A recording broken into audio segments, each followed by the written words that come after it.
Right from the very beginning, I had my eye on the prize. I knew I wanted to be a singer. I knew I was going to do something in the music industry. Where that came from, how it happened, is another miracle. But I knew instantly that that's how I was going to make a living and how I wanted to make a living. And another piece of irony, I think, is that I'm 62 next month, and I started off when I guess I was 15 when I got my first gig, and I've never had a day job in my entire life. You are the one friend. It's really funny that as I get older, the memories, they become smaller and smaller, of course, but some of them are like it was yesterday.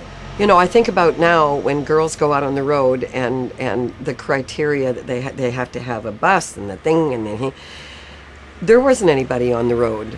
I mean, there weren't any rock and roll girls that I knew of that were doing it. There wasn't anybody that you could.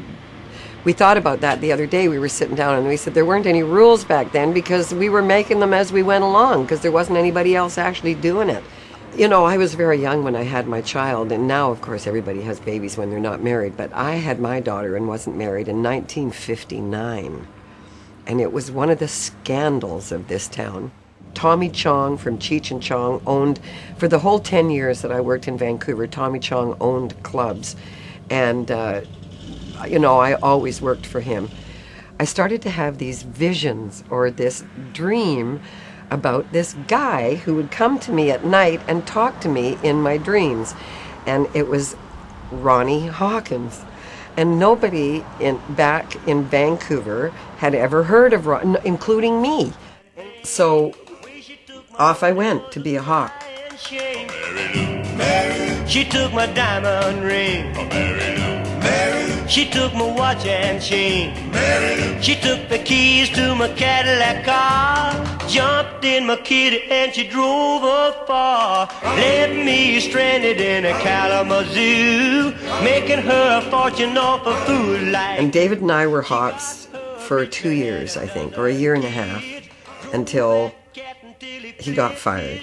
He was in shock that he had been fired. We put Skylark together. Didn't mean anything, and it was just a pretty song and a pretty name, so we called the band Skylark. I came upon the child of God who was walking along the road. I asked him, tell me, where are you going? This he told me. He said, she's a lady, let her dream, but she's a child. I have had a blessed life. Every time something like that happens to me, it reminds me that the music and what the life I've chosen has put me in the path of such incredible people. I mean, like brilliant, brilliant people.